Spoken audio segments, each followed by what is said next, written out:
What's up, y'all? Welcome to another Flames Reaction channel. Now, today's video, I am reacting to Bone Thugs and Harmony. And with that being said, make sure you like, comment, and subscribe. And let's dig into this best of Bone Thugs and Harmony of hip hop.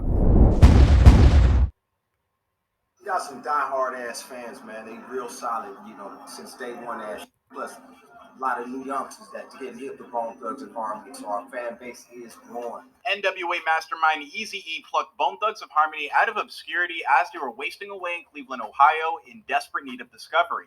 This now legendary group has consisted of 5 key members over the years: Flesh and Bone, Lazy Bone, Wishbone, Crazy Bone, and Busy Bone, all of whom had hit the big time with their tribute song to Eazy-E, The Crossroads, would go on to win the Grammy Award for Best Rap Performance. But only a handful of years afterwards, problems would emerge as each member attended to their solo careers at the expense of the group. The group would reunite in the new millennium, but the roster continued to rotate in and out thanks to personal disagreements and even prison time. Ever wonder what really happened to one of the most legendary hip hop groups of all time? Then check out this latest episode of Where Are They Now?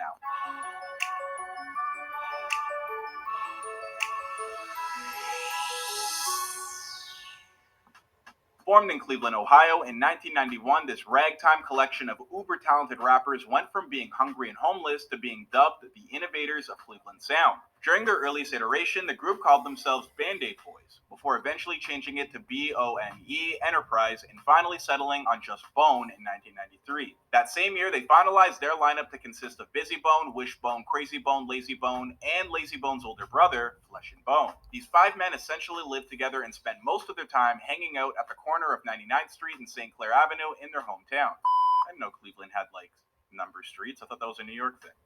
But they didn't just sit around waiting to be discovered. Instead, they traveled to LA to kickstart the process. In fact, Flesh and Bone bankrolled their entire trip, saving enough money working at Kentucky Fried Chicken to buy 5 one-way tickets to California. If I had a friend that worked at KFC, I don't think he'd be saving up his money to buy me a ticket to LA. I don't know. Sounds like Flesh and Bone's a good friend. Once they arrived in LA, the group would call Eazy-E's Ruthless Records office repeatedly during the day and at night. They'd work together to write rhymes. When their funds eventually began to dwindle, it seemed like they may have to return home. They took to robbing pizza delivery guys to stay afloat. Not something that we recommend. Just when it all seemed hopeless, Eazy-E called them back. The only problem? He was now in Cleveland. So the Bone Collective had to bus it to their home state, where they finally caught up with the legendary rapper. They connected with him after a show and auditioned on the spot. Legend goes that after performing, Eazy-E signed them immediately, and then called up his own manager, Jerry Heller, to tell him, "They practically homeless, man. When I met them, they were all hanging around a motherfucking barrel with a fire in it, trying to stay warm. You gotta hear them, Jerry." Crazy Bone, this book, and the one suck. Yeah, the suckers, they picked up their pen and they tried to contend, but say go that they win this dead match. The next morning, everyone was headed back to LA to begin work on their debut EP, Creepin' on a Come Up, which exploded onto the rap scene with their debut single, Thuggish Ruggish Bone, in 1994. This EP was such a staggering hit that it would eventually go 4 times platinum and peak at the 2 spot on the US R&B Billboard charts. This set the stage for their next 2 releases, 1995's E1999 Eternal and 1997's The Art of War, both of which maintained that monumental success, selling more than 4 million copies each. It was during this run that the collective had their biggest hit, 1996's The Crossroads, which was a tribute song to Eazy-E after he lost his battle with HIV in 1995. Built around some slick production and a gigantic chorus, The Crossroads taps into the immense loss that the band was reeling from after the passing of their good friend and mentor. The song would spend 8 weeks at the number 1, go double platinum, and dominate MTV. By the end of the decade, the song had even made Billboard's list of the best songs of the 90s, coming in at the 25 spot. By the time the song had won the Grammy for Best Rap Performance by a duo or group, Bone Thugs and Harmony had managed to take a heartbreaking tragedy and turn it into a transcendent rap song. But after the further success of 97's The Art of War, individual members would begin splintering off to focus on their solo careers, ushering in a new era for the group. Throughout the history of Bone Thugs, each member has at some point taken a leave of absence to focus on their own material. Flesh and Bone was the first to do so, recording and releasing Thugs in 1996. By 1998, Busy Bone was releasing Heaven's Movie. Then in 1999, Crazy Bone dropped his own solo album, Thug Mentality. Crazy has continued to record a number of solo projects to this day, with his most recent being 2021's Leaves of Legend. But his biggest hit was his guest spot on Chamillionaire's 2005 Grammy Award-winning hit, Ride It. With a name like Lazy Bone, you'd be forgiven for thinking this dude might be something of a slacker, but he really isn't. His first solo project, Thug by Nature, dropped in 2001, and his most recent, Wanted Dead or Alive, came out just last year. He's also created a ton of collaboration albums with his fellow member Bizzy, known as the Bone Brothers series. While splintering off at random might come across as detrimental to the overall health of the Bones collective, in actuality, it was always part of the plan. During a 2016 interview with Vice, Crazy admitted that his method of creation had been put in place long before the group ever signed to Ruthless Records. He told them, "We all said whoever makes it first will come back and get the other ones, and that's just what we did. We had plans to come out with a few Bones albums, then each member would start doing solo albums. I still think we did it a little too soon, solo albums, but it was always in the plan. Unfortunately, other events would take place that were most definitely not in the early plans of Bone Thugs and Harmony. If you're a longtime fan of the group, then you may have wondered why Flesh and Bone was absent for so long. Well, it's because he was a little busy serving time in prison. Back in 2000, he was sentenced to 12 years in jail for pointing an AK-47 at a friend during an altercation. It started with an around-the-world trip.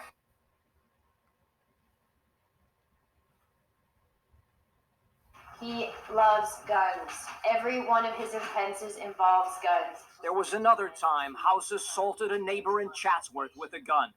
His probation report calls him a ticking time bomb with alcohol, drug, and anger problems. He'd ultimately get out a couple years early, but didn't stay out of trouble for long. In 2009, he was pulled over by the police because he had a faulty brake light. They subsequently searched his car and found a 9mm semi-automatic pistol that he claimed belonged to his wife. Look, whether that's true or not, that's not a good look for somebody who's fresh out on parole. Thankfully, that must have been the case because those charges were dropped later on. Then, only a year later, he was arrested again. This time during one of his concerts at the House of Balloons in Cleveland. Finally, in 2011, he narrowly avoided further prison time by taking a plea deal in an alleged domestic abuse case involving his wife. He pleaded guilty to false imprisonment and was sentenced to 3 years on probation, 100 hours of community service, and time served. He was also required to complete a domestic violence program and donate $400 to a battered women's shelter. While all of this was going on with Flesh, Bizzy was having his own problems with the band. He was booted from Bone in 2003 after showing up wasted to the group's kickoff performance during their Grey Goose tour in New York City. Got kicked out the group because I do this. I ain't gonna stop doing shit. Fuck that shit. Do what I want to do. Fuck what the group talking about. Fuck that. Grown man. Drink some more. Grown man, baby.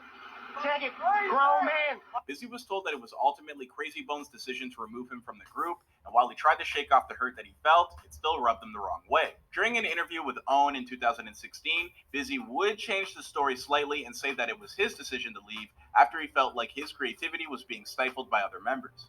I'd say to sum it all up, it would probably be because of an infringement on my creativity and wanting my guys, my band to roll with me. You know, I've always loved music, and I've always had like spiritual things and a few different issues that I wanted to touch on. After all the drama that the new century brought along with it, Bone Thugs and Harmony would decide to take a hiatus in 2011.